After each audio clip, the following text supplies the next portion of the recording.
Hello. Today we're going to be doing another Warhammer reaction video. I'm excited. I'm just saying, this has been a one that's going to be a little bit of a long watch.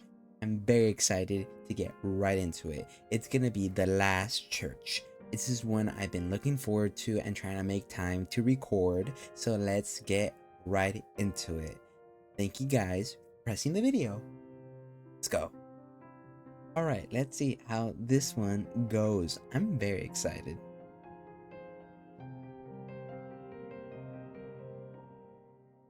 I gotta make sure the audio's right. Whoa, a little loud for me.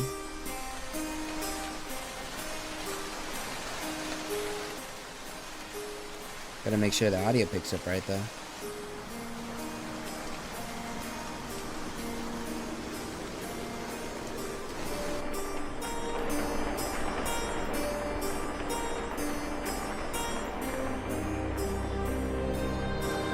I think it's good.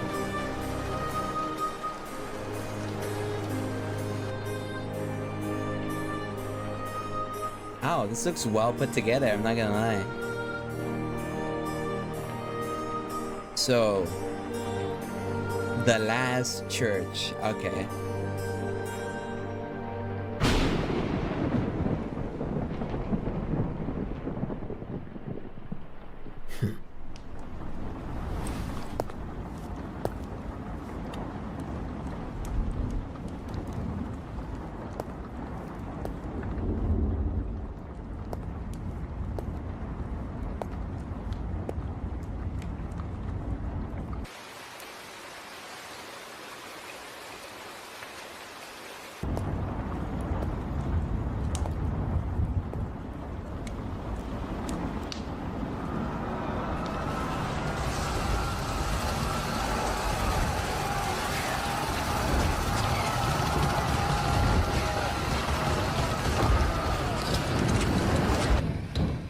Oh, this man has some trauma in him, I could tell.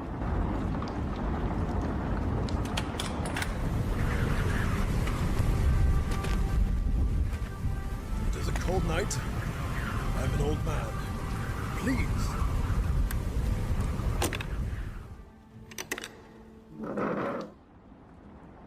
Welcome to the Church of the Fulgur Lapis. Do you wish to join us tonight? I don't recognize you. No, I don't expect you would.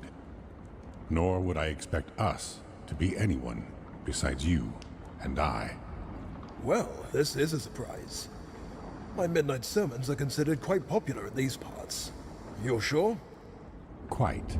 What a shame. I had not thought I had aged so poorly as to scare so many away. It is rare to find a man like you with a sense of humor. I have found that most of your kind are dour, leaden-hearted men. My kind? Priests. Then I fear you have only met the wrong kind. Besides, given the times we live in, any servants of the divine would find it extremely difficult to be of good cheer. Very true. This man is built. He's a tall built man, I cannot lie. I am Uriah Olothair, last priest of the Church of the Fulgur Lapis. Might I have your name? My name is unimportant. However, you may call me Apocalypsis. An unusual name for one who professes a dislike of priests. You are aware of the significance of such a word? I am. It is suiting for tonight, however. And why exactly would that be? What revelations do you search for in my humble church? I seek no revelation. I simply wish to talk to you. I wish to learn what keeps you here when the world is abandoning your beliefs in gods and divinity. I wish to understand why you have yet to turn to the faith of science and reason.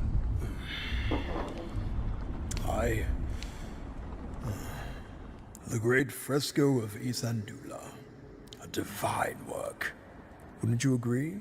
It is quite magnificent, but divine? I don't think so. Then you have not looked closely enough. Open your heart to its beauty, and you will feel the Spirit of God move within you. And the whole world came running when the fresco was revealed, and the sight of it was enough to reduce all who saw it to stunned silence. Ah, so you have read your Vastari. So I have. You are a student of art?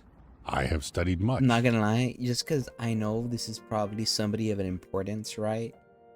I just feel so tense right now. Everything feels like paper thin to me, because I know this is called The Last Church, and knowing Warhammer lore, they probably destroyed this place, right? After whatever happens here, is what I'm assuming, right? Because, you know, they threw away everything and came like, when he took over the world, and I've heard from comments and everything, like he burned every religion down and everything.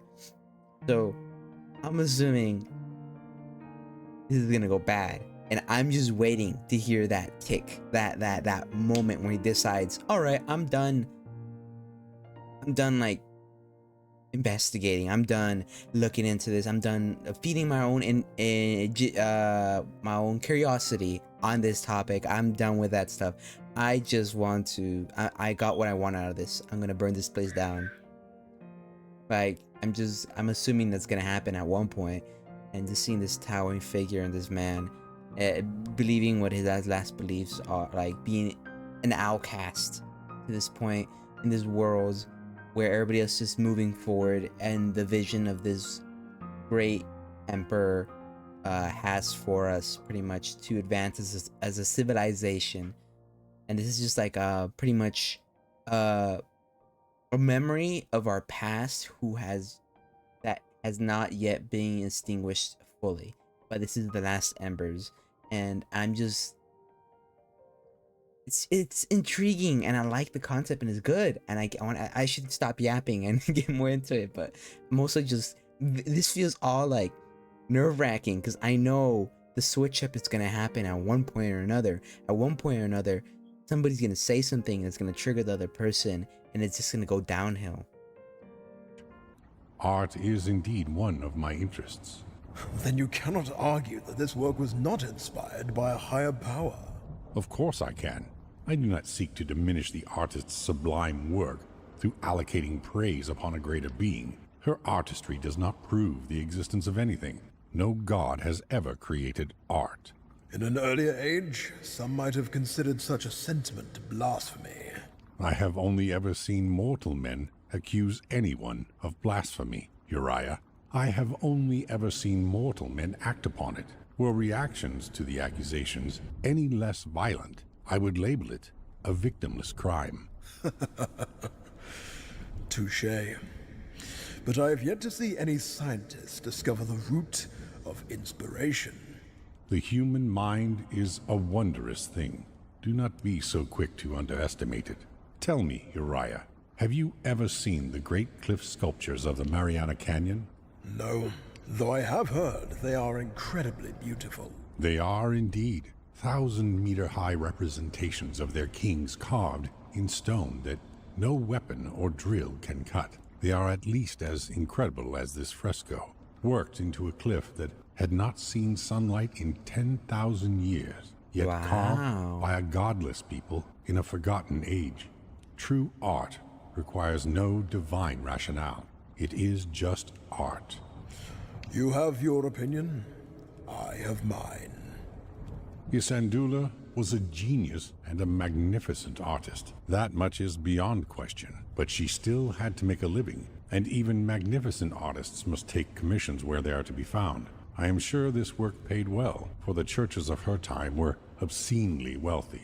Do you believe that she would be incapable of such a wondrous feat if she had been employed by a secular government? She very well may have, but unfortunately we shall never know. No, we won't. We are fickle creatures, Uriah.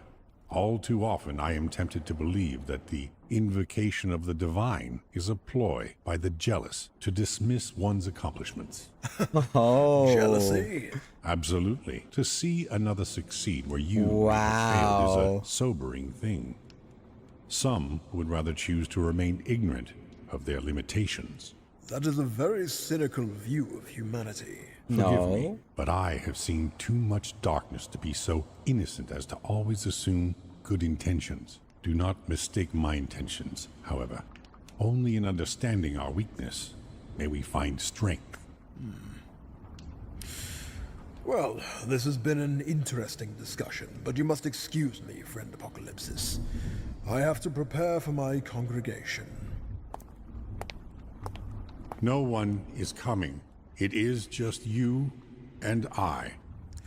Why are you really here? This is the last church on Terra. History will soon be done with places like this, and I want a memory of it before it is gone. If this is so, then come, friend, let us sit. I would rather not stand for whatever time remains. Ah, they both know it. It's coming tonight. No talk, goddamn. I'm not gonna lie, man is built. Watch it be the Emperor or some shit. It could be. I wouldn't know. I mean, I only seen pictures of his corpse. I'm not gonna. Your good health. And yours. Ah, look at them. Be nice. This is very good wine. It's old. You have a fine appreciation of wine, friend Apocalypsis. My father gave this to me on my 15th birthday and said I should drink it on my wedding night. And you never married? Never found anyone willing to put up with me. I was a devilish rogue back then. No longer, it would seem. A devilish rogue turned priest. Sounds like quite the tale. It does. It is, but some wounds run deep, and it does no good to reopen them. Fair enough.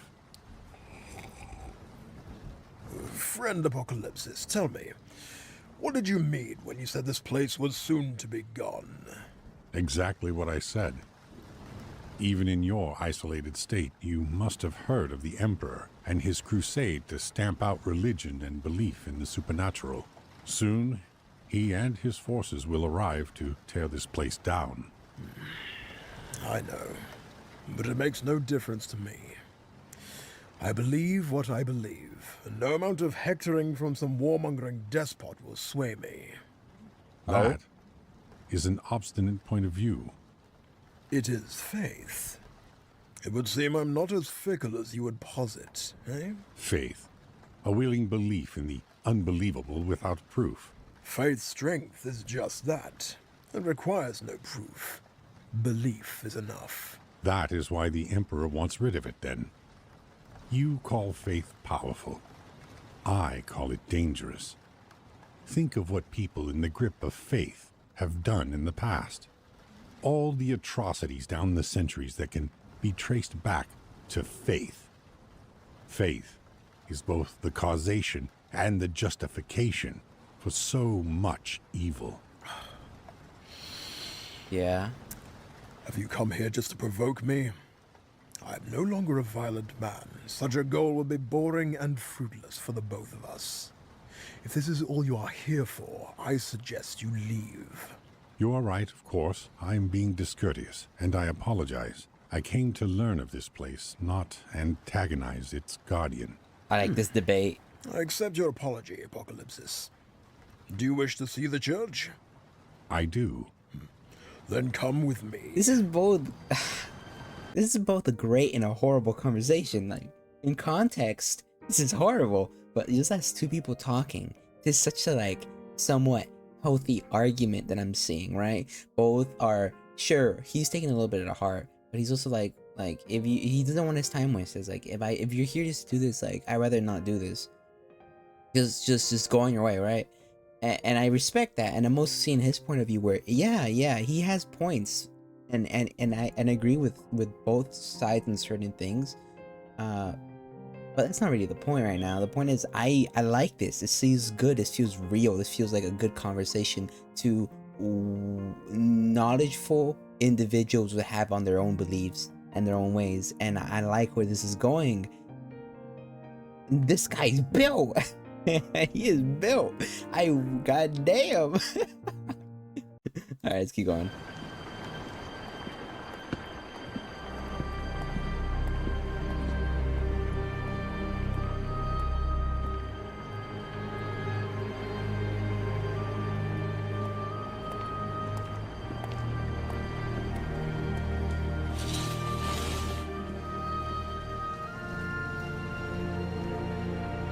the Fulgur Lapis.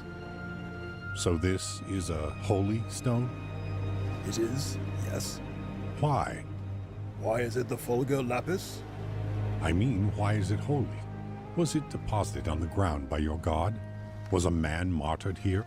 Or did some young girl receive some sort of revelation while praying at its base? Nothing so bland, rest assured, friend Apocalypsis. Thousands of years ago, a local holy man who was blind was walking in the hills hereabouts when a sudden storm came in over the Western Ocean. He hurried back down to the village below, but it was a long way, and the storm broke before he could reach safety. The holy man took shelter from the storm in the lee of this stone, at the height of the storm in the lee of the heavens. When he thought all was lost, he was lifted up and heard the voice of our Creator. And so he saw the stone wreathed in a blue fire, in which he saw the face of our Creator. Did you not say he was blind? Ah, he was blind no longer. The power of our Creator cured him of his affliction. He immediately ran back to the village and told the people there of the miracle. And then? The holy man returned to the Fulgur Lapis and instructed the townspeople to build a church around it. The story of his healing soon spread. Within but a few years, thousands were crossing the Silver Bridge to visit the shrine, for a spring had begun to flow from the base of the stone, and its waters were said to be imbued with healing properties. And I wonder how much the priests benefited from it all. And what? It could cure diseases? Mend broken limbs? So the church records say. This bathing chamber was constructed around the stone, and people across the land came to bathe in the sacred waters while they still flowed. I have heard tales of a similar nature in the Far East. A young girl claimed to have seen a holy vision of a woman while bathing near the springs closest to her home. She described a woman conspicuously similar to the holy woman of a religious order of which her family was a member. Bathing houses were established there too, but for fear of diminishing the rate at which the owners of the bathhouses could admit pilgrims, the waters were only changed once a day. The dying and diseased came in droves, passing through that water in the hundreds every day. Oh, they got so people I'm sick. sure you can imagine what a horrible slop it was at the end. They were but pools of blood, sloughed off skin, scabs, bits of cloth and bandage, an abominable soup of malady. The only miracle was that anyone emerged alive. Such a miracle was infrequent at best. I cannot justify the actions of the greedy or the impure. I can assure you that did not happen here, if that is your concern. Hematite from a banded ironstone formation, exposed by landslip during the storm, most likely. That would explain the strike. It seems to me that your holy man was not blinded by any physical defect, but was a result of hysteria or earlier mental trauma. It is not unheard of to be cured in such a manner. Are you attempting to debunk the miracle this church was founded upon? It was our Creator's will. And if your explanation were to substitute mine, the nature of the event is still what I would call a miracle. The Creator's face was seen.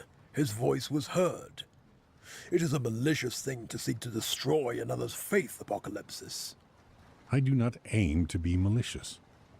I am trying... He's just trying to get another point of view, which is something that you need to accept, you know? When you're having conversations, it's always important to have different points of views, because sometimes you could look at things and you're 100% and think you're 100% right.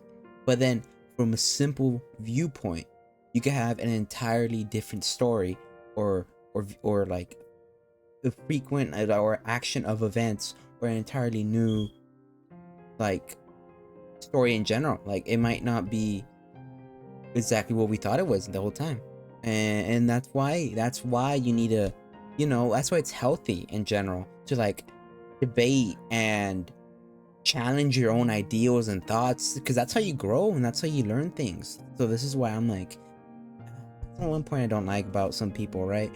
That they don't want to hear any rebuttal or any counter statements, because it then hurts their ego sometimes. I'm not talking about everybody, because you know some people are fine with it, and that's cool, right?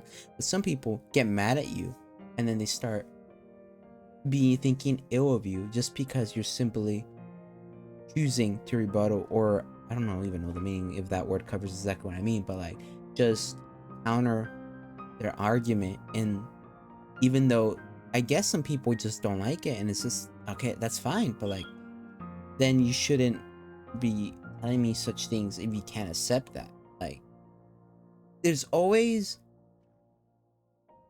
you should always leave room for error, and you should always leave room for other viewpoints, or else you're gonna only have the tunnel vision of your brain. And if you only have the tunnel vision of the brain, in your brain and your learning process, how are you expected to grow, right? How are you expected to take other viewpoints in and learn and understand people if you can't do that?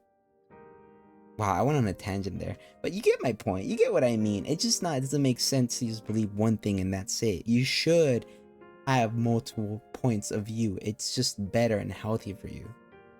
It's how you, like I said before, it's how you grow as a person and understand people. And if you understand people, you can help people. And if you can help people, that's good. You know, not even help people, but educate people, or educate yourself. And that's the beauty of it. That's the beauty of conversation and being able to have good ones with people.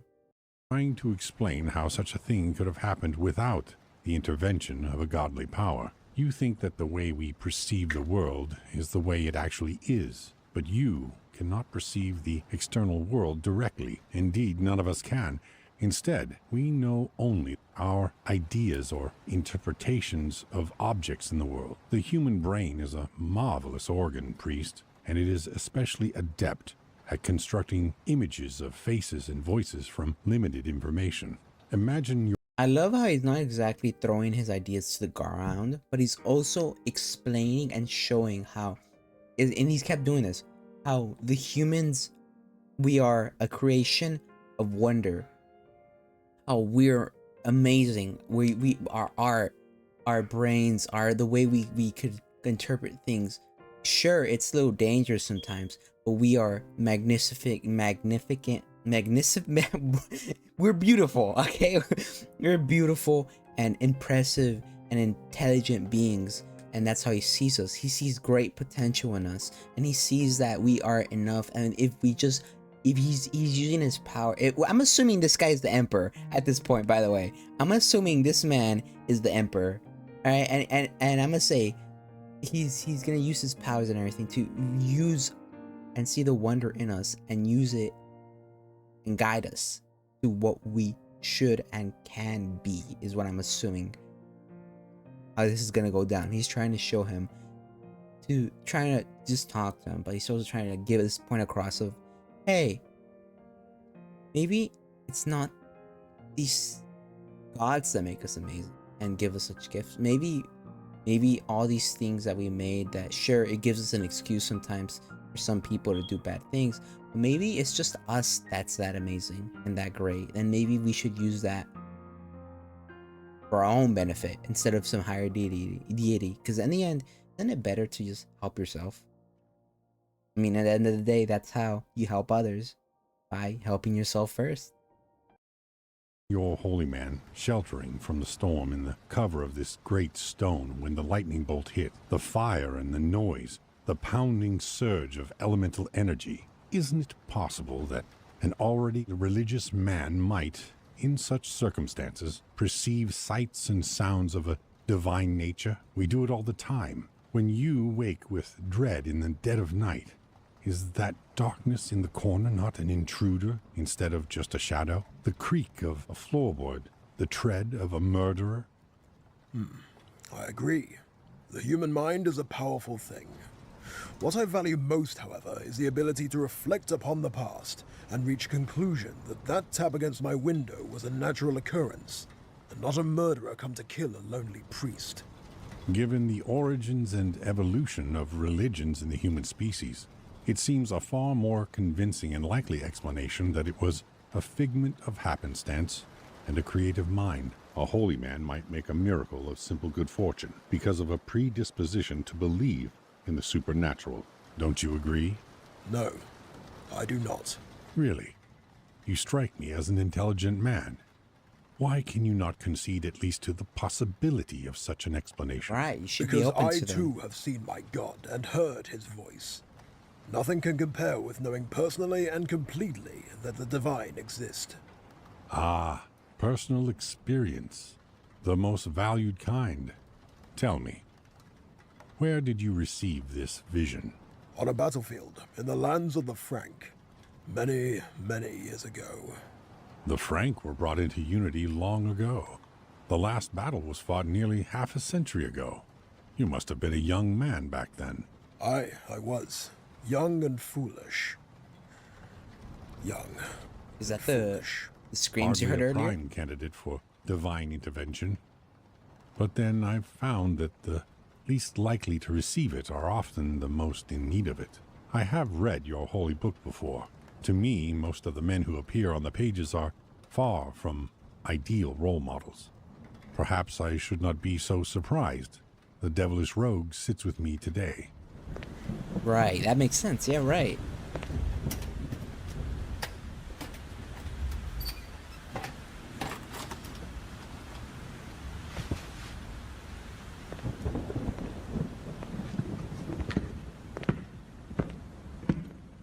Your tone may be pleasant, but your spirit is nothing but adversarial. You say you wish to learn of me, and this church will come. Let us joust with words, thrusting and parrying one's certainties with argument and counter-argument. Say what you will, but come sunrise, you will leave and not return. This is my intention. I have other matters to attend to, but tonight I have to talk with you. My adversarial spirit is not born from any mal-will towards you, Uriah. My malcontent is born from my love for humanity. Yeah, I would exactly. see our species in an age of wonder, without these constant wars and the ignorance He is the that Emperor. blankets This our kind confirmed like a it. plague. I would see us ascend. I would see all of our kind raised to the status of godhood that is worshipped throughout the galaxy. But we are enslaved to the fantastical notions that reside within that book of yours, and all the others like it. That damnable book in your hands is a curse, and I would see you rid of it. You go And I'm like, I get his point of view. I get it. Because, like, it's flipping, right? There's part of me that's like, well, part of me is like, the other guy has a point. It's fine if people believe it. I don't have any, like, oh, you shouldn't and everything. Like, I don't care enough to worry about that. I worry about my own life and the people I care about, right? But, like, part of me is, like, also sees, like, his point of view where, yeah, he's kind of right. We in some points, in some ways, it does hold us back from and keeps us tied to traditions that hold us back as human beings. And as I'm assuming he's seen this repeat over history and history and history again, because I remember, right, he's like really old at this point, right? The Emperor. He's been like since like near the beginning of humanity, around that time. He's seen this cycle happen again and again and again, and he's seen us progress but also regress, progress and regress slowly without a guide. And now he's like, that's it. I need to step in, because this is just going to be a cycle, and we're not going to get anywhere, really. We're advancing too slow. I'm going to come in, I'm going to get rid of this thing that keeps resetting us, and I'm just going to guide us to advancement of technology. And it makes sense. It makes sense. so far as to mock my holy book too? This damnable book provides a code by which I have lived a peaceful life, in which I have built more than I have destroyed, helped more than hurt. My time before this book was nothing but destroying and hurting. Untold thousands more live similar lives thanks to the guidance provided by our willingness to believe in something greater than ourselves. Tell me, Apocalypsis, when we, as a species, find your vision to be a reality, what will become of us? What will unite us? Peace can only be attained through an aspiration or a common enemy. And when that aspiration disappears, and we as a species are gods without rivals, who will we turn on? We will turn on each other, friend Apocalypsis. Your vision will bring only an eternity of war. When gods clash, galaxies burn. So what would you have me say? There are more faiths than yours, Uriah, and each faith has equally zealous defenders. How many generations of conflict until your message of peace turns to a crusade against those who do not share your beliefs? Where there are differences, humanity will find them, and these differences are so fundamentally rooted in you as others' beliefs are in others. There can be no resolution without conflict. You find nothing but exceptions to my arguments, never any rules by which to measure them. How can I find rules in an inherently hypocritical system? Your book has been rewritten, translated, and twisted to fit the needs of hundreds of anonymous authors for hundreds of years.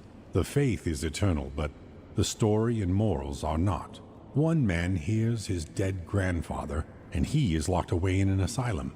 But if he heard the voice of God, he would be venerated and might well become a saint. How is this a logical and rational system? It is my faith. Respect my beliefs as I respect yours, despite your constant slights against my life's dedication. Did you not say we should joust? Why does your faith require such protection?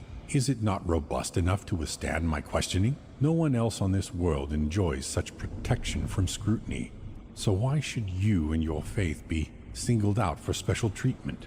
Why is it that faith is being targeted for destruction? Perhaps there is enough truth behind my words that the Emperor, in all his wisdom, fears their holy power. Or is it because there are people too obstinate to accept that there may be something that science cannot quite explain? I have seen my God. I saw his face and heard his words in my soul.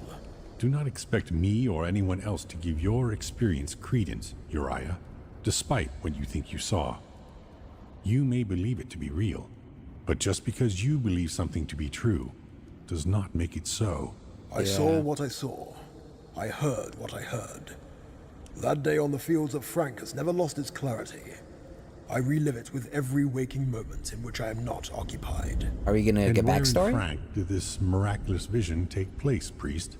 On the killing field of Gadwere. You were at Gadwari. I was. Will you tell me what happened? I'll tell you what happened. But first, I need another drink.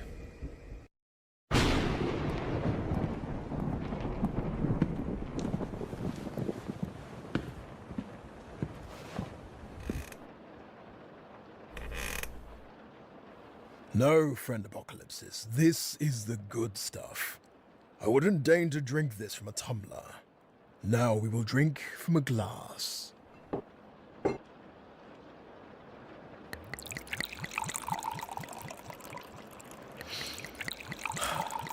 The water of life.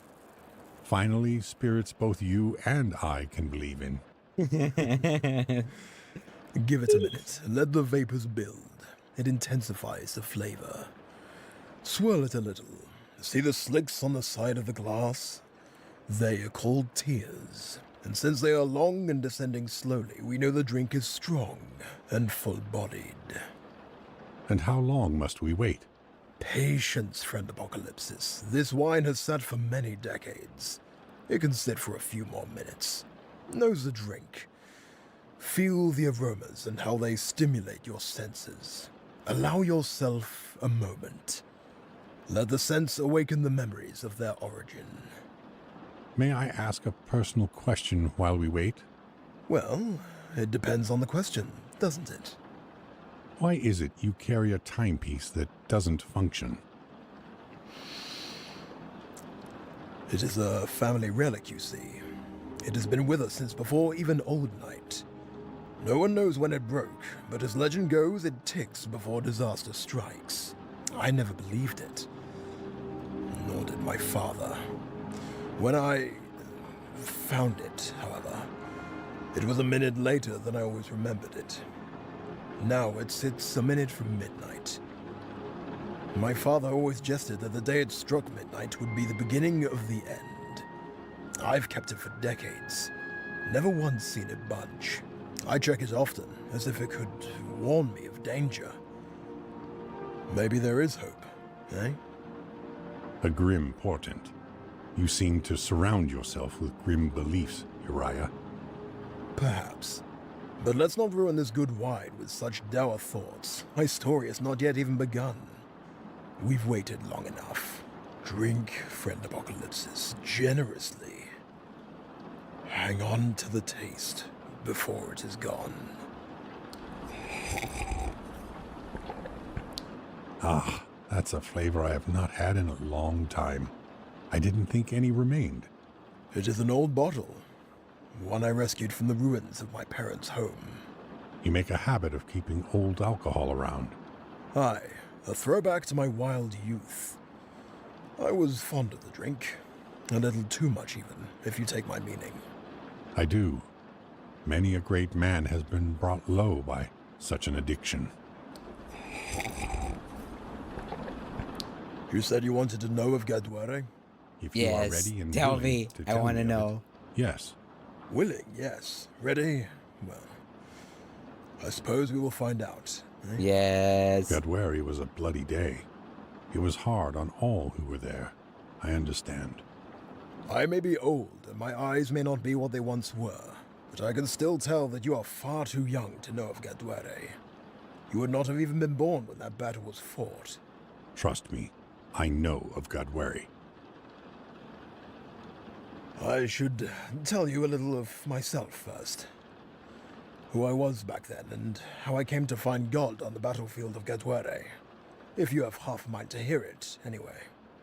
What is a story without its context? Yeah, course. that's how you make it Say good. what you feel needs to be said. Give it flesh. No, give it bones before you say I the was born flesh. in the town below this church, nearly 80 years ago.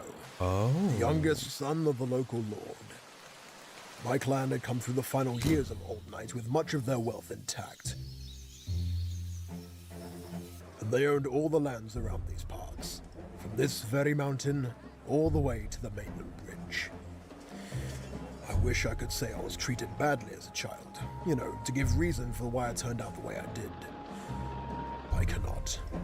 I was indulged and became something of a spoiled brat, given to drinking, carousing, and bouts of petulance. Looking back, I realize what a little shit I was. But of course, it's a lot of old men to look at themselves in their youth Yeah. and realize Ow. too late all the mistakes they made Yep. and regrets they carry. Mm-hmm. Anyway, I decided in the adolescent fires of rebellion that I was going to travel the world and see whatever free corners of it remained in the wake of the Emperor's conquest.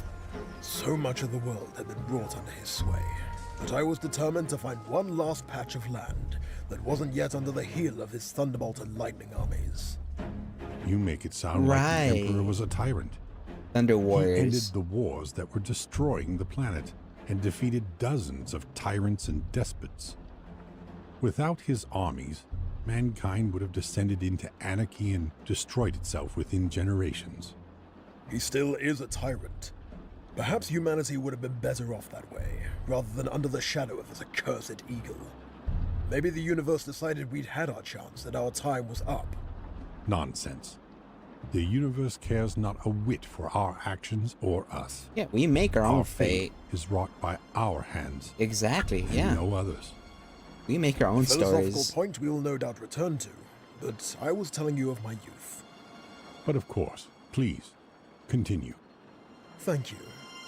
Well, after I announced my intention to travel the world, my father was good enough to grant me a generous stipend and a retinue of soldiers to protect me on my journeys.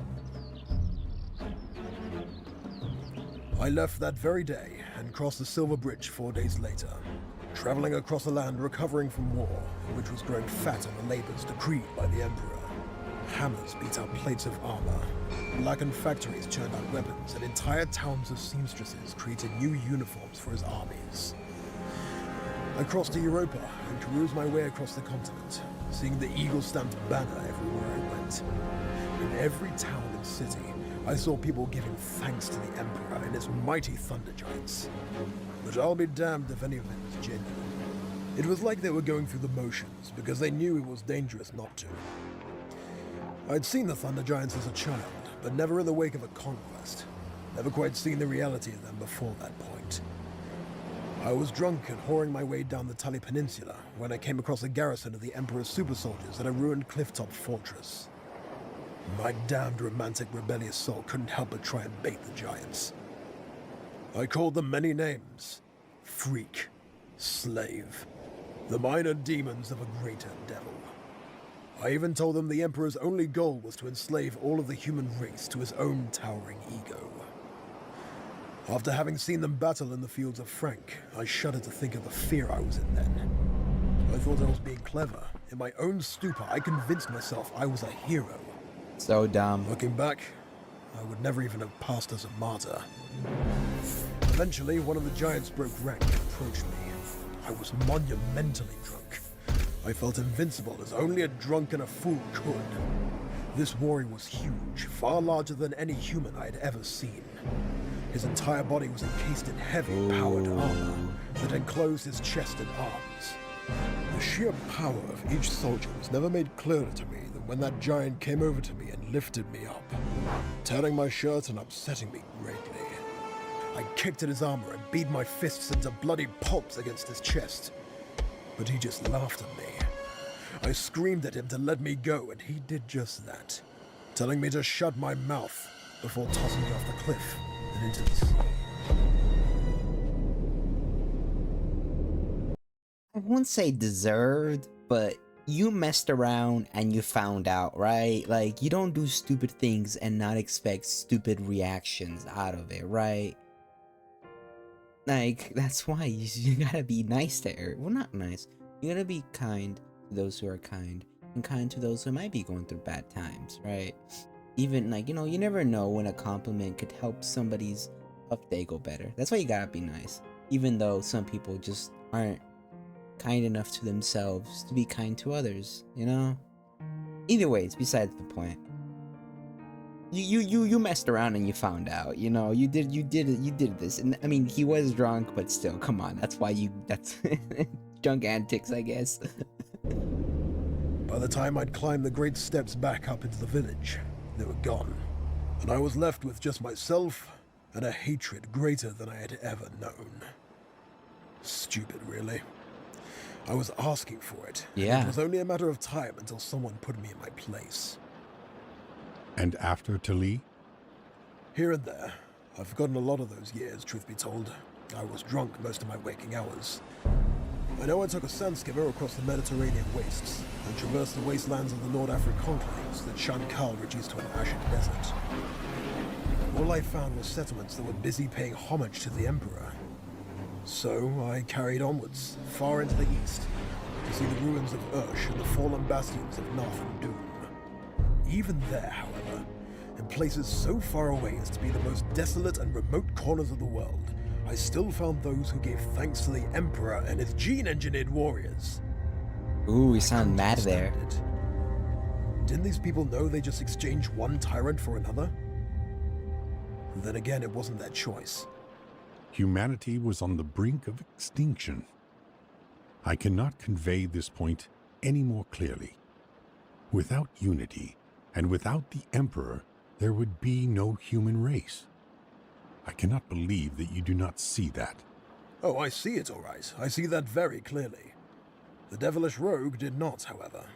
I was young and full of the fires of youth that see any form of control as oppression.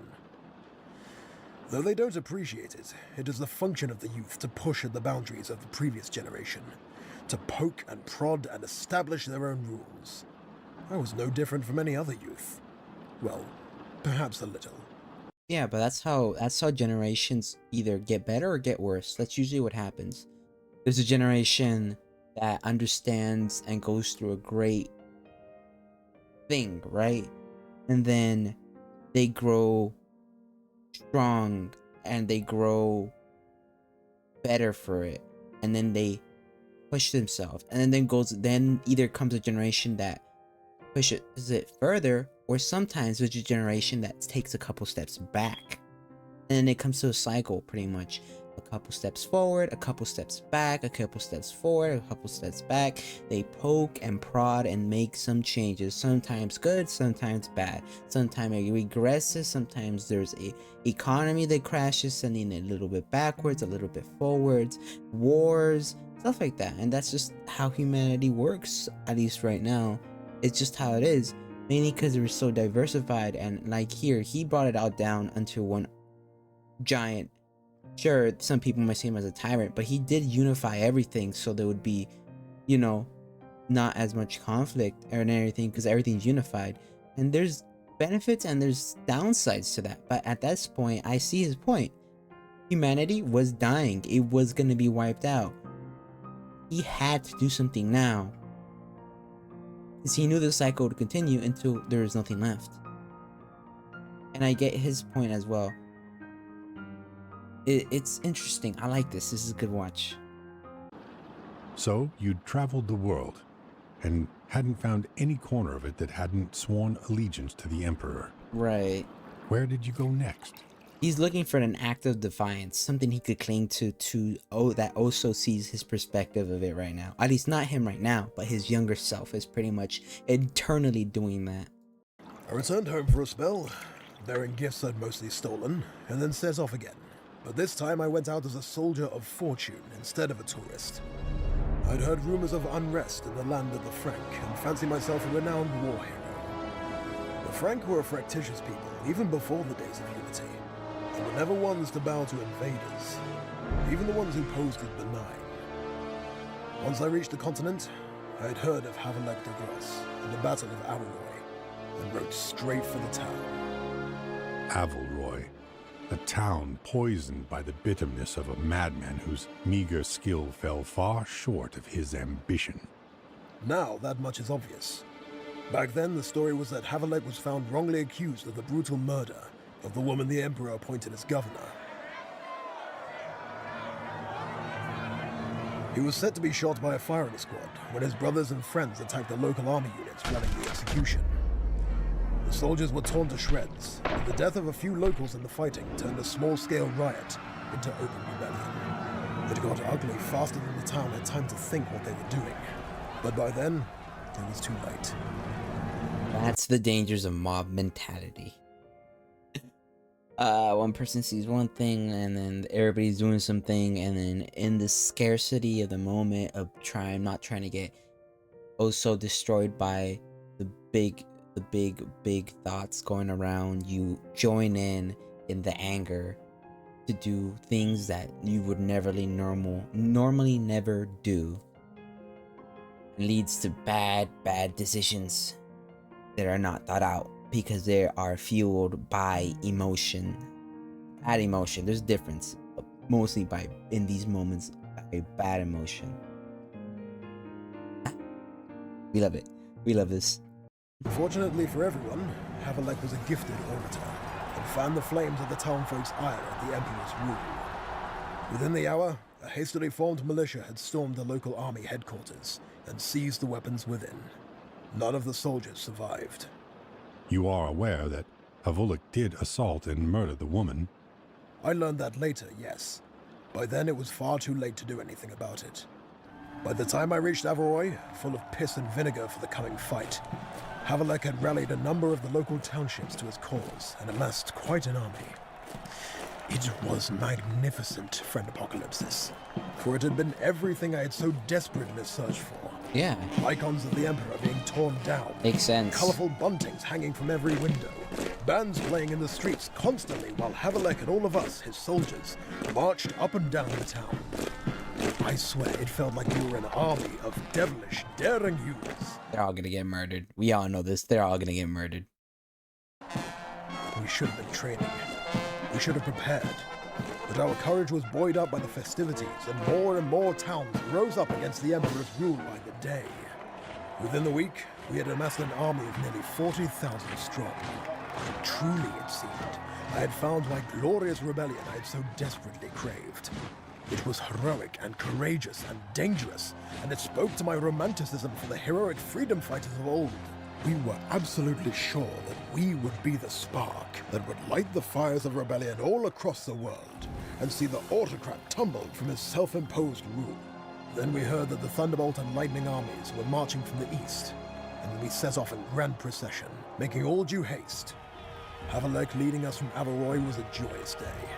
I'll never forget it. The laughter, the kisses from the girls, and the spirit of our shared brotherhood carried us off as we marched to battle. In but a week of marching, we reached Gadu and set up our defenses atop a line of hills directly in the path of our enemies. We had all thought ourselves tactical geniuses, holding this strategically advantageous position. Had we any training and discipline, it might have made a difference. We held the high ground, and both of our flanks were anchored on strong positions. On the left were the ruins of the Gadu bastion.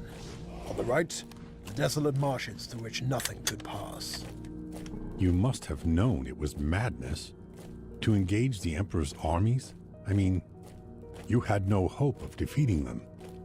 His warriors were bred for battle and spent every waking moment in combat training. Perhaps we knew. Maybe we didn't want to think about it. We were so full of hope, of optimism, we wouldn't allow ourselves to even consider defeat. When the Emperor's armies came into sight, we were nearly 50,000 strong, and we faced an army estimated at a mere 5,000. It was hard not to feel that we could win the day, especially with Havelek riding up and down and firing our blood. His brother tried to calm him, but it was far too late. About to watch a massacre. Eventually, Oh shit, a kilometer from our position, the Giants halted their advance.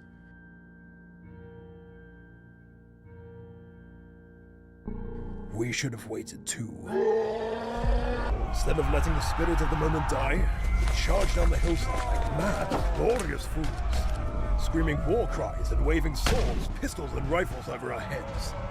It was maybe 6 or 7 ranks deep, and we only covered half the distance before the Giants shouldered their weapons and opened fire.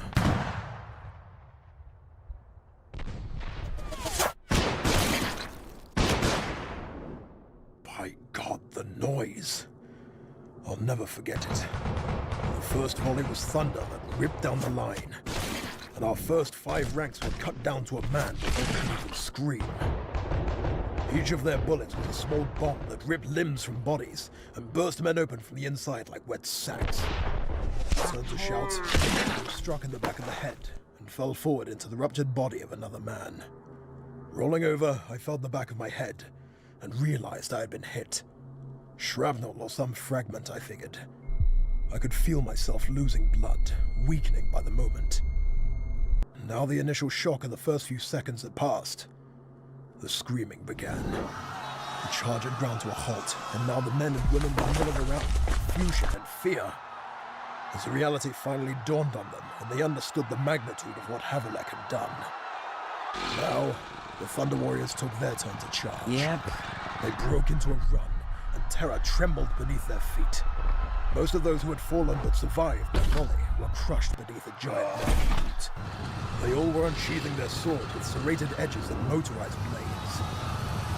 I'll never forget the sound of it all. The roar out of a nightmare it was.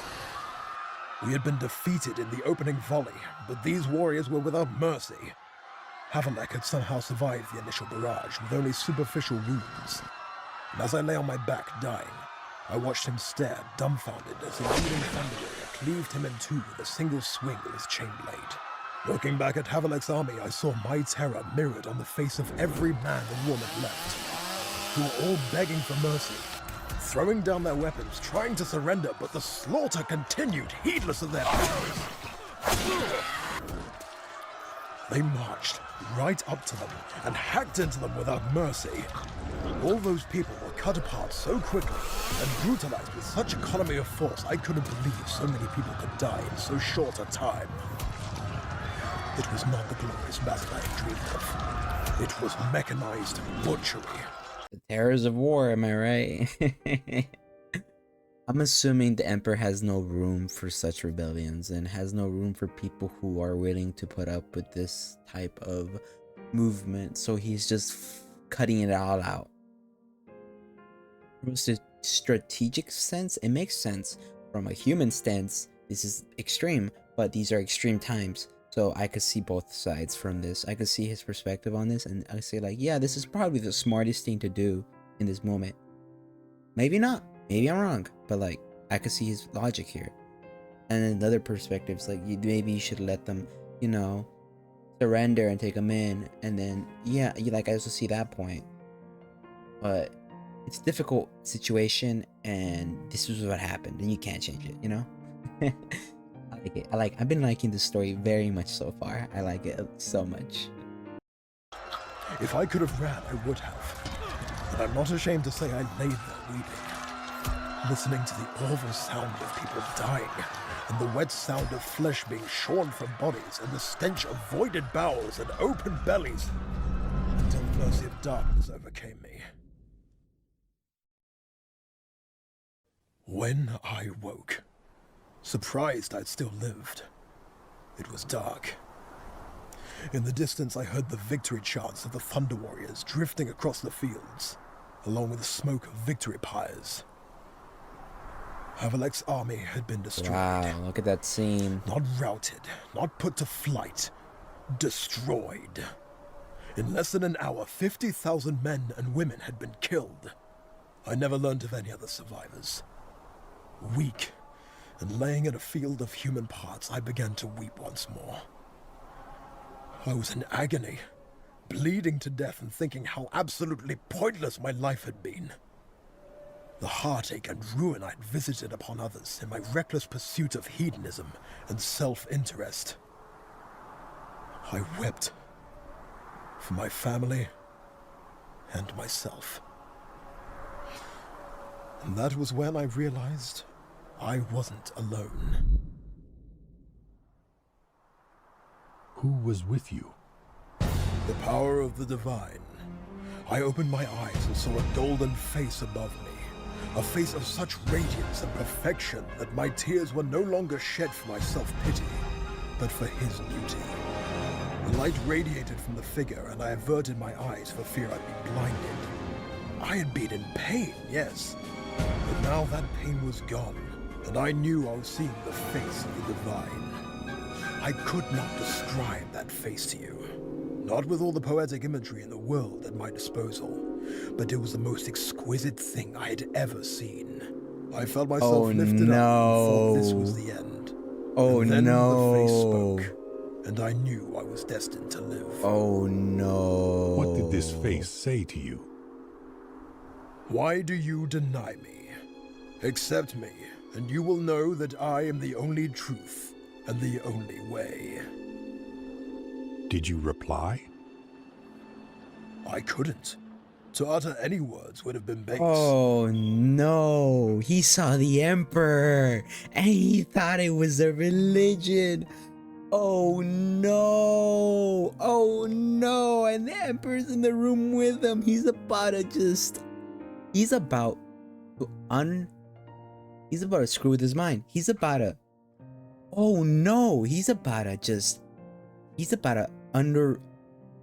undo everything. He's gonna just break the foundation of his entire belief system with just 3 words. That was me. That's all he needs to say. That was me.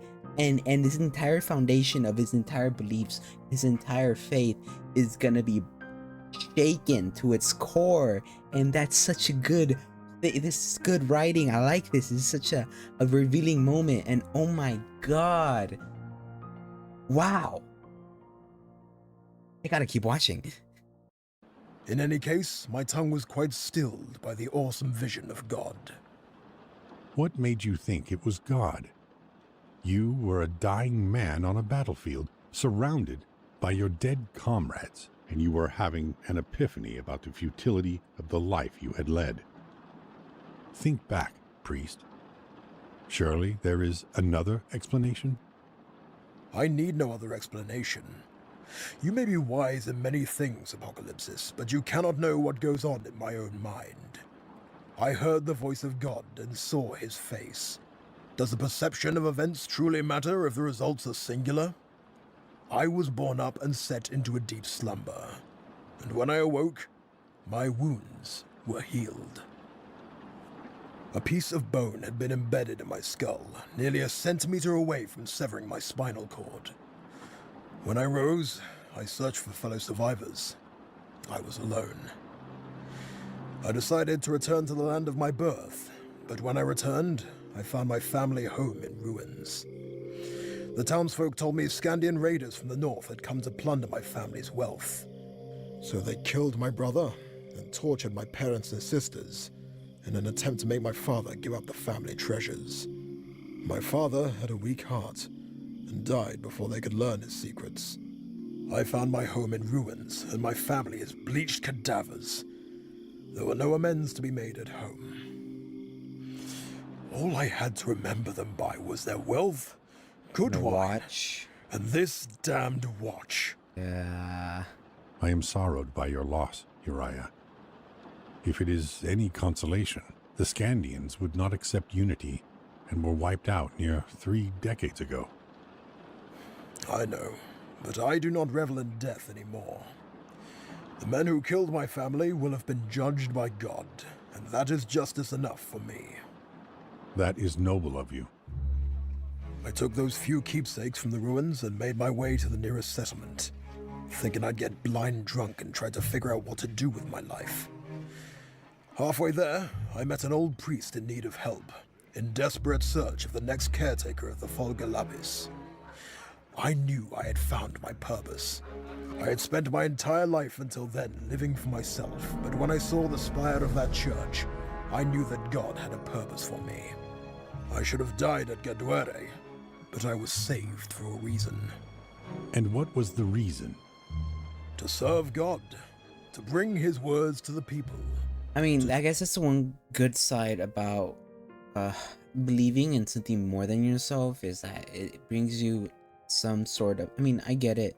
Some people need that, right? Some people need to believe in a higher being or an afterlife, or their lives to them have no meaning. And it also inspires some people that believe in that stuff to believe in those religions, my bad, to be better and, you know, be accepting of other things. And unfortunately, it's just some and not all, because some of them unfortunately have narrow tunnel vision. If it's not their way, it's no way, which I find to be just a very narrow view of life, I guess. But that's, be as it may, I understand some people benefit from this, and it truly makes them better. And end of the day, like I said earlier, if it doesn't, if you're not forcing it upon me, and you truly are happy and everything, do what you want. If that's what you want to do you want. Just don't force me or anybody I care about into such things. And if they go into it naturally and normally, good for them. I'm not gonna judge them for it. They could do what they want. It's their lives. But just, if you're fine and normal, and no, that's normal's word. If you're just still being rational about it, not about what you believe in, but like about the message spreading and how aggressive you have to be. If you're just like, okay, he's not interested in anything, I tried, I'll move on and everything, like, you know, I'm not looking for it, you're fine with that. If you're just normal about those discussions and are fine with people questioning your beliefs and everything, even though you believe them, I mean, in the end of the day, wouldn't that just be for them a proof of their faith if they just don't, even though there's a lot of holes that people could try to poke at them and everything and provoke them, that they still believe in it. At the end of the day, that's for them, that should, you know, inspire them. But some people have egos and like get hurt by it, and it's kind of, it's just a flaw of some people, unfortunately. But God, I went on a tangent and I kind of forgot what I was going at. There's benefits to it, and as long as you're like that, like the good version of it, I kind of explained, which unfortunately not everybody is, but that's fine. There is good versions, and we shouldn't judge people for the worst parts of them. We should judge them for the best parts of them, and the parts they're trying to be, and help them and trying to be their best parts. At the end of the day, you know, we all die, so why live in hatred, you know? And then revenge is just, it's meaningless. You know, the best revenge is no revenge. The best way to, you know, get back or get by something is simply to just better yourself and move on from such things. At least that's what I think. Again, everything I say is what I think. It's not set ways, and that's the beauty of the mind and humanity. You know, it's just everybody has their own perspective of life, and it's truly what makes the world a wonderful and wondrous and interesting place. You know, and what makes talking to people so interesting. Anyways, I went on a really long tangent there. Let's continue, but you get my point, hopefully. And it would upset you, you know, and you don't like what I'm doing or how I talk, feel free to like block me and whatever. Like, you can unsubscribe, like, it's fine. I don't really mind. I just hope you guys have a good life and all that, and, you know, take care of yourselves. For those who agree with me and everything, same thing, same message. Like, thank you, appreciate it, hope everything goes well for you. It will make no real difference in the end. But let's continue this. To do good where others would not. To be a beacon in the coming dark. And that's what you've been doing here? That is what I've been trying to do. But the Emperor's promulgators traverse the globe with his message of denouncing the supernatural and criminalizing the devout. I assume that is why you are here, and why none of my congregation have come here tonight. You would be correct. In a manner of speaking, I have come to try and convince you of the error of your ways. To learn of you and to show you that there is no need for any divine powers to guide humanity. This is the last church on Terra, and it falls to me to offer you this chance to embrace the new way willingly. Or? There is no or, my dear priest. Come, let us go back out into the church as we talk. I want to teach you of all that belief in gods has done for humanity down the ages. The bloodshed, the horror, and the persecution. I will tell you of this, and you will see how damaging such belief is. And then? You will go on your way, friend Apocalypsis? It is my sincerest hope that we will go together. You know of gene breeding? Aye. Very little is not gene-bred these days. And you have heard of the once great city of Zoser in the Nordafric conclaves? Yes, I have been to Zoser. At least I saw what my guide told me were its ruins. True. Not much is left. Anyway, the scientists of Zoser sought to end a great famine that was sweeping the Nordafric conclaves through gene-breeding animals that would grow more quickly and more easily in their harsh climate. What happened? When one of the local cults caught wind of the gene breeding, they saw it as an affront to their god. Yeah. They were very much against the modification of genetics because they thought that their god had designed them as they were, and it was a sin to meddle in such things. This cult, the Zozerites, saw the lead scientist, an Apashtar, as the next embodiment of evil, seeking to defile all the people by feeding them the embodiment of sin. They went on a rampage, stabbing and clubbing any Apashtar they could find. Of course, the Apashtar retaliated, and rioting spread throughout the city and left close to 1,000 people dead. They did not again try to gene breed new farm stock, and untold thousands more died to the famine. Is there a point to that story? Absolutely. It typifies religion and tells a universal tale of religious behavior that has been reoccurring since the beginning of human history. Yep. Religion actively impedes forward progress by producing stubborn people who fear advancement. A far-fetched example, friend Apocalypsis. One freakish story cannot serve as proof of theory that all... But the problem with that, I'm pretty sure he's gonna also go dive into it, is that it's just not one story. There is so many examples, even a real world examples, like the witch calling trials, right? Like that happened IRL when they just burned people women who were, well, from my understanding, I probably need to educate myself if I say anything wrong about that, but who were either intelligent or in some way somebody just called them a witch and they would burn them because of mob mentality, and because they had powers of the devil or some magical being, whatever, right? It was heretical. It was undivine to them, and so they wiped. They killed as they pleased, or not as they pleased, but you know what I mean. They killed a lot of people that did not deserve it. There's maybe some deserving. I don't know the details. I don't know if that's even a good statement to say about that. I just know a lot of innocent people lost their lives to that. And there could be other examples said throughout history. I would simply have to pull out a bunch of history books about people, not even religion exactly, but people not wanting or being afraid of change because they live in comfort,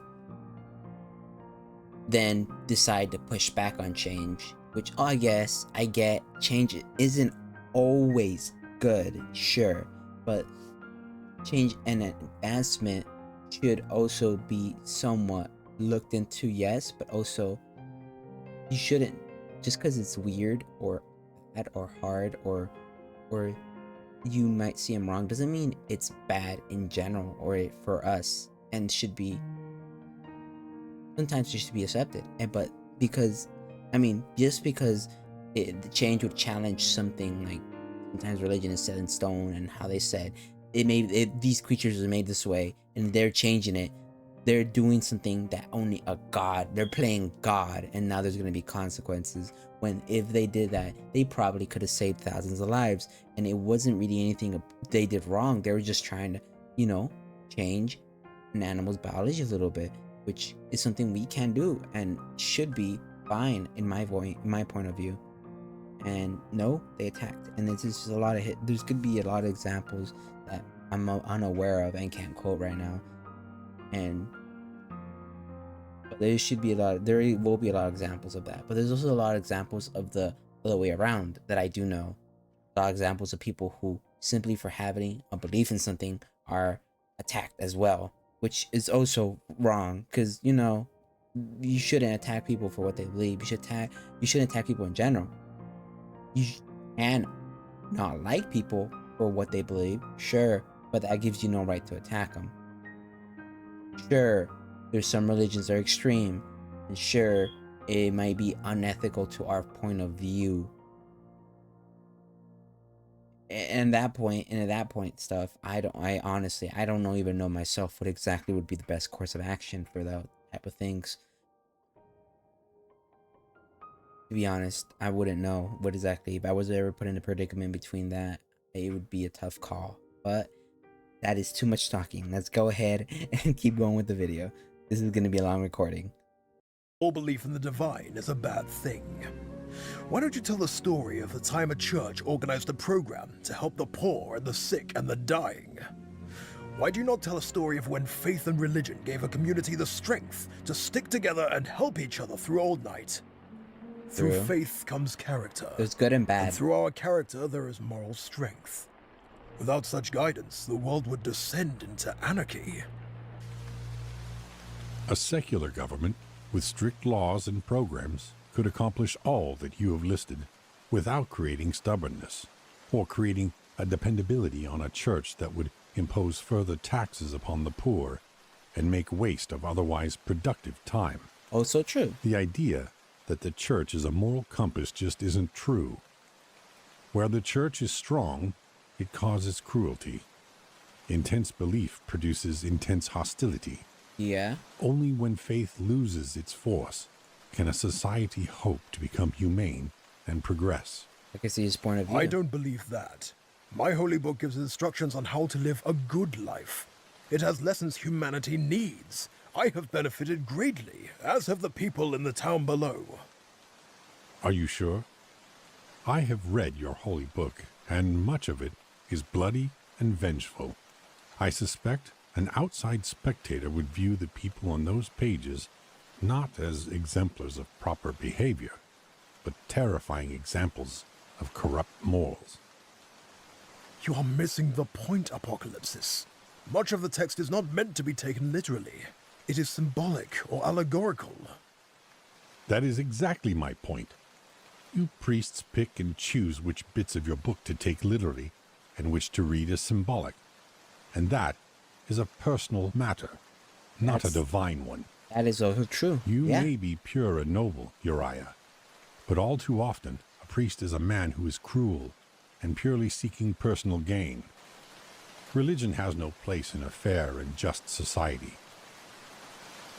In ages past, a frightening number of people took these holy books absolutely literally, sowing untold misery and death because they truly believed the words they read. The history of religion is a horror story, Uriah, and if you doubt it, look to the past and see what humanity has done in the name of their gods over the millennia. In ancient times, ritual sacrifices were commonplace.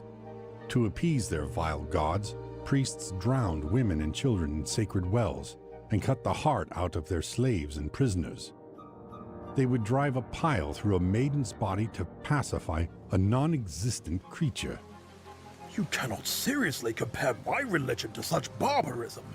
You describe ignorant savagery, not religion as I would name it. Can't I? It was never uncommon for religions founded in this region of the world to use their faith to justify conquest without mercy. The rich desired more power, but the peasantry would not fight for their kings and their lords just to further the interest of those who ruled them so cruelly. They used a higher being. The lords knew this.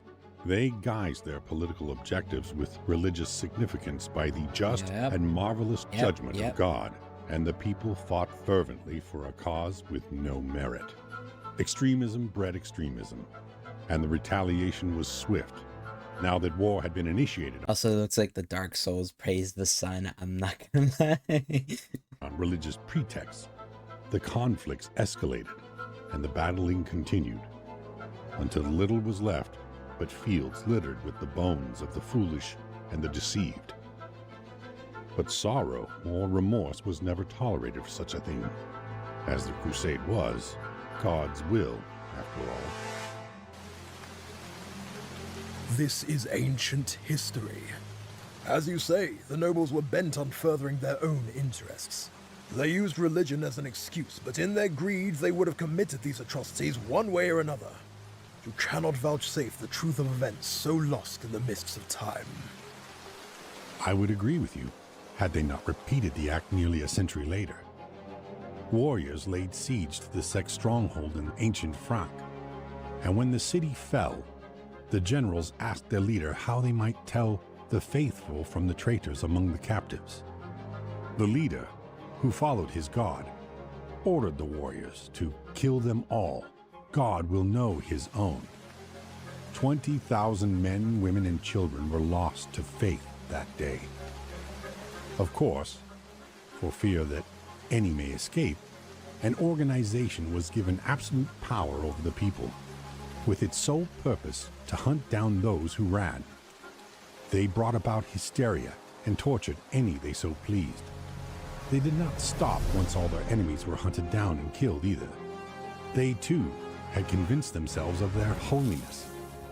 They exterminated whole towns on the merest suspicion of witchcraft or treachery. When it was all said and done, near 100,000 were dead. Most of them were innocent. If you'll allow me, I shall turn your logic back upon you, Apocalypsis. Had it been a secular government that decided they required more land and riches, do you truly believe they would have decided against it for no reason other than that there was no divine justification? Look back upon your great knowledge of history. Do you truly not recall any secular government that drove itself mad with suspicion of treachery and created a state ruled by surveillance and torture? You chop apart history, take what you so desire, and insist I behold the bloody remains. Humans are flawed, and religion is more often a convenient scapegoat than a corrupting force. If you believe that, then you have been shut away in this church for far too long, priest. All the dictators deposed through unification were mass-murdering ethnarchs who killed millions in their constant warring, burning away all hope of progress. Cardinal Tang's pogroms and death camps saw millions dead in the Indonesia bloc. He died but 30 years ago and claimed his entire life had been served in the name of a greater power. You fixate on the blood and death and forget all the good that can be achieved through faith. Uriah, you only see religion for what it can be. I am seeing it for what it most always is. Savagery pervades our world, and it is sustained by ignorance and crude belief. It is true that before the descent of Old Night, religion had lost its power over the people. But like the worst kind of poison, it lingered and fostered division amongst those who endured. Without belief, divisions blur over generations. New generations mingle, intermarry, and forget ancient wounds. It is only belief in gods and divine entities that keep them alien to one another. And anything that divides people breeds inhumanity and cruelty. Religion is the canker in mankind's heart that serves such an ugly purpose. I have heard all that you have had to say, friend Apocalypsis, and I have finally heard enough. Yes, people have done terrible things to one another in the name of their gods, but they have done terrible things regardless of the course of their beliefs. An acceptance of gods and an afterlife is a vital part of what makes us who we are. If you take that away from humanity, what do you suggest takes its place? In my many years as a priest, I have ministered to many dying people, and the emotional benefit of religion's power to console the wounded and the dying, as well as those left behind, cannot be underestimated. There is a flaw in your logic, priest. Beauty of humanity. Religion's power to console gives it no credence or validity. It might be a comfort to a dying man to believe that he will go to some bountiful paradise of endless joy. But even if he dies with a wonderful smile on his face, it means nothing in the grand scheme of things. Yeah, exactly. Better that less would die due to the removal of religion than each zealot die with a smile on their face. Maybe, but when my time comes, I will die with God's name on my lips. Are you afraid to die, Uriah? No. Truly? Truly. I have my share of sins, but I have spent the greater part of my life in the service of my God, and I believe I have served him faithfully. The big question, are you afraid to die? Me personally? Not really. I've made it really, I don't want to die.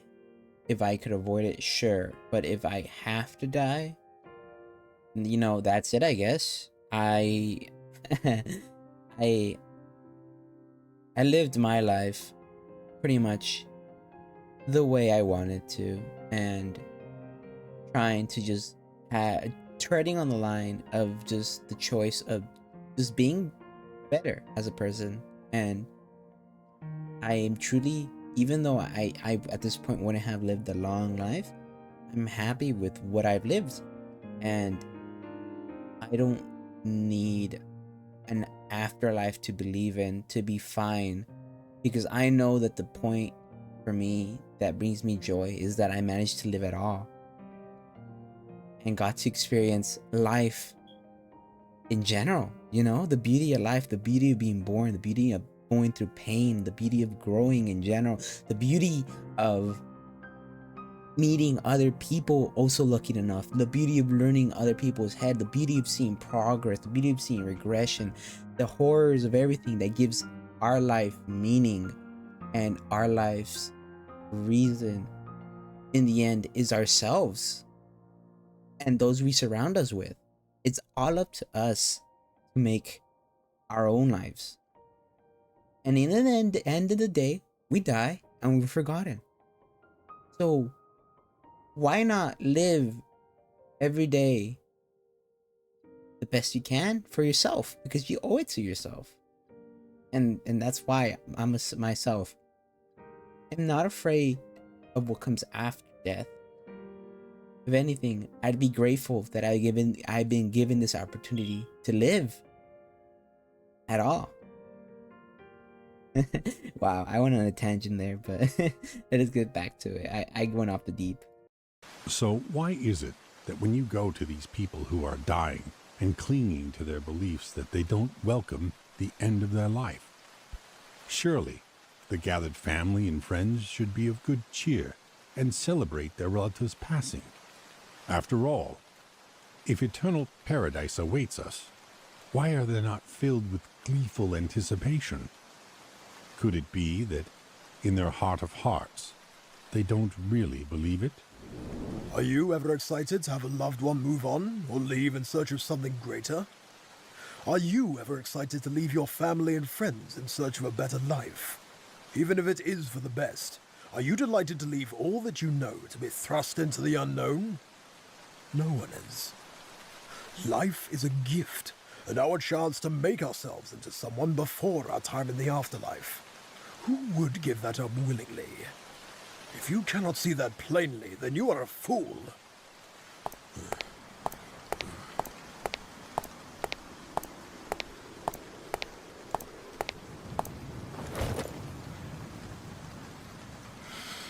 The Lord of mankind is the light in the way, and all his actions are for the benefit of mankind, which is his people. So it is taught in the holy words of our order, and above all There things, is that God no will one protect- to hear you. I don't care what you say anymore. You have come here to do what you feel you need to do, and I'll not buttress your ego and self-righteousness by playing along any longer. You listen to my words, but hear nothing. End the charade. As you wish. No more games.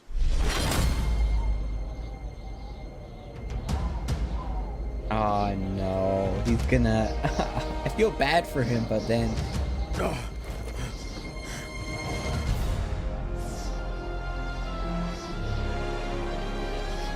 You.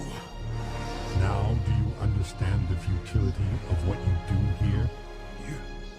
You are the Emperor. I am. It is time to go, Uriah. Go? Go where?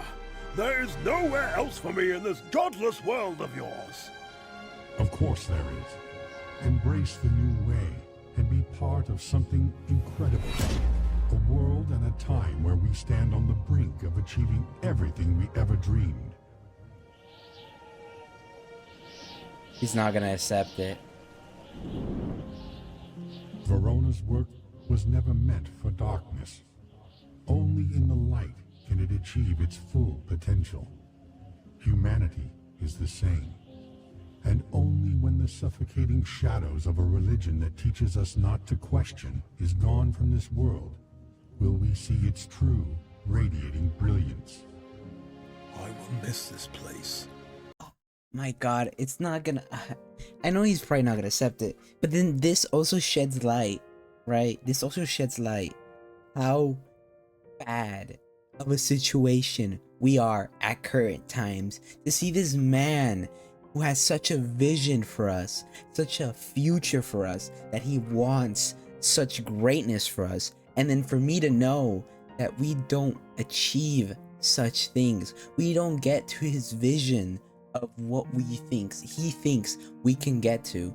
We don't achieve his dreams, his no, not even his dream, his goal in life of what he's gonna do. We don't achieve that. We fail as humanity. We fail the Emperor, and that is such a good story. It's such a good moment. It brings all of this to being fruitless in this viewpoint. Didn't matter what happened here. In the end, we still fail him, even if he, this being who knows all of this, tried his best to help us. We still ended up failing, and this moment, it is not looking good for us. That is amazing. I love that. In time, I will build an imperium of such grandeur and magnificence that this will seem like a pauper's hovel. Now, let us be on our way.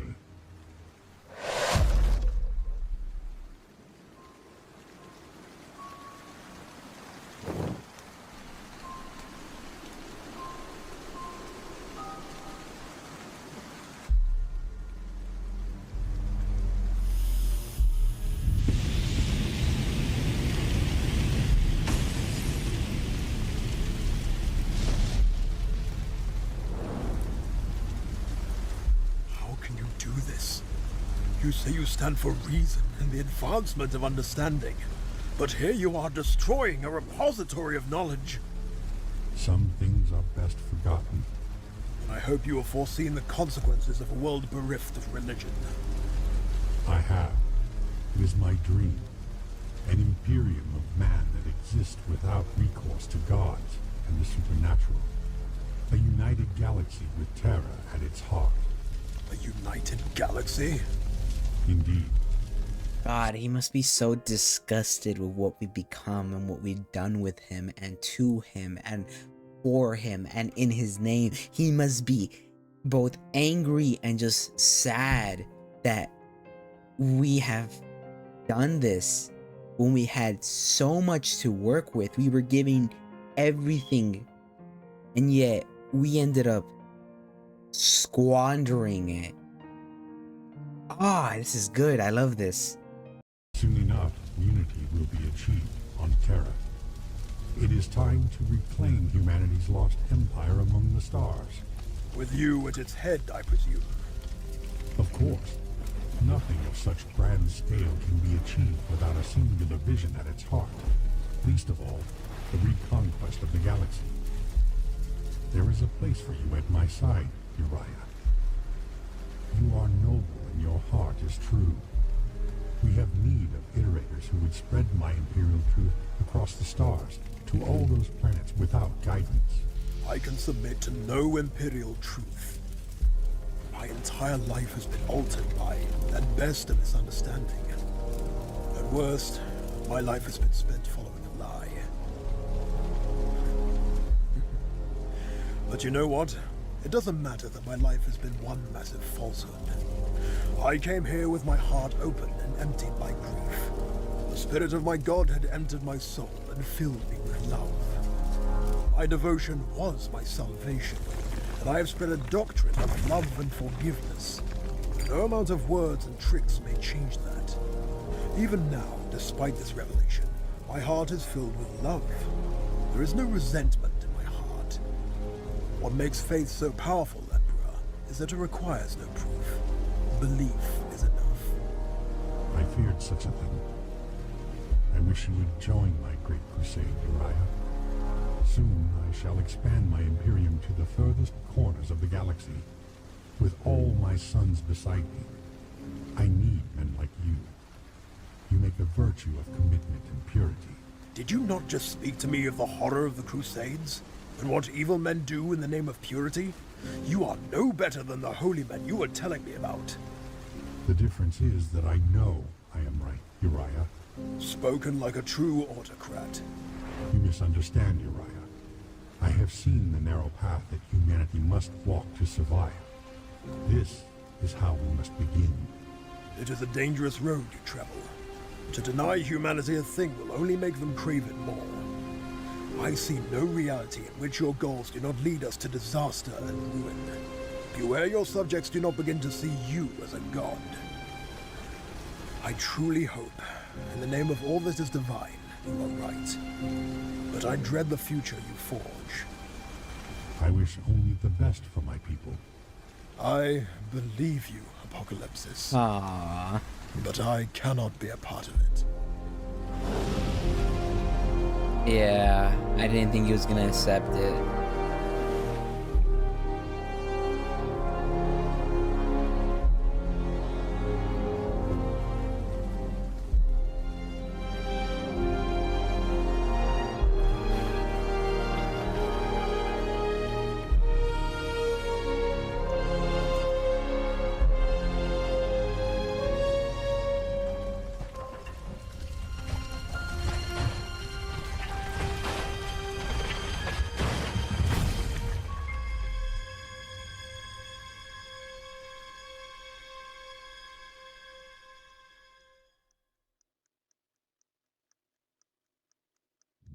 Fuck.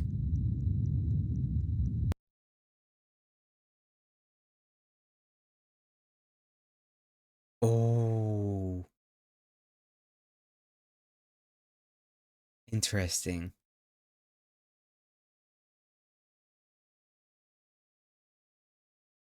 Deafening silence. Thoughts.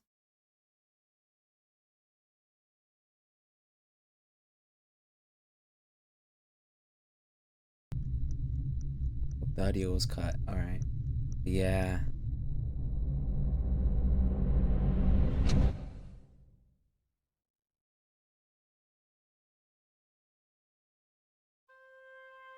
Interesting. Oh my god. That was such a good watch. I enjoyed that so much. That was amazing. Oh my god. Whoever you guys are, I know I should have probably looked in. Kill Team Hungry. I'm subscribing and liking this. This is such a good story. Such a good story. It's such a good story. Oh my god, I loved it. It was so deep. It made you think. It made a lot of good points on both sides. It was well drawn, well narrated. It was well written. It had so many questions and so many answers at the same time. Why is the clock working? Why did it hit it for signaling the end times? Technically it's right, but what's the force behind the clock? Why did it start ticking? What force and outer being was influencing that clock and for it to do that, right? And oh, this is so good. And the fact that he thought his entire life was set by this divine being, and it turns out no, it was all for a mistake, something he thought but wasn't really there. Thank you for all your patience and support throughout the production of this film. It has been a pleasure and a privilege. Thank you. You made some very good piece of media that I enjoyed consuming and reacting to. I'm not gonna lie. And I enjoyed it very much. It made me think a lot. It made me talk about a lot of things that I hold dear. I hold strongly to myself. It did well. I liked it very much. And it has been one of my favorite things to react to in a while. In general, I will forever have a place in my brain, in my moments of life that I may forget in the future, but you fill a place in there that I will hopefully remember for a while. It was such a good watch. I liked it. God, it's also like it's not even like watching a moments of the past. It's also such a tragedy. Not just for the church's part, but such a tragedy to know the future and to know what becomes of us.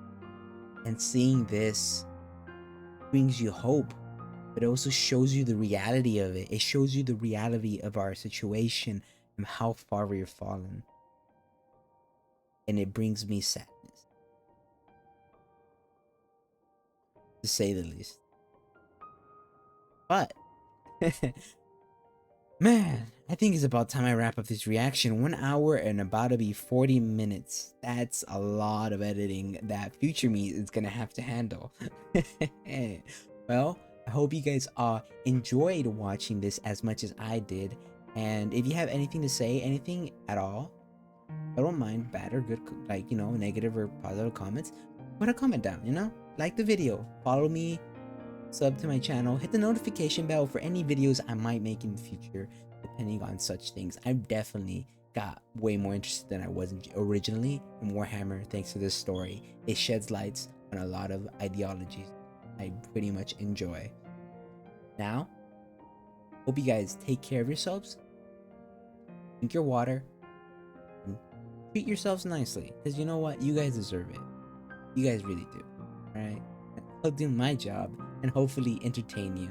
And as long as I made somebody happier today, then I pretty much got all I need from, you know, this, that I hope I make this job one day, because it'd be great and I could finally do exactly what I've been wanting to do for my life, like 2012. You know, I gotta give my younger self, my kid me, his dream job, you know. Besides that, I hope you guys take care of yourselves and, you know, enjoy passing up time in life. And if you ever have any insecurities or doubts, or you're debating whether or not to get into something, and you're thinking, it's gonna take so long for me to learn or do this, or it's gonna be so long for me to get anything out of this, So what? Time's gonna pass anyways. Might as well do it, am I right? So go ahead, do that one thing you've been holding out on. As long as it's good for you and you know it will make you happy. And I hope you guys all enjoyed this reaction and have a good day. That's all from me. Bye bye.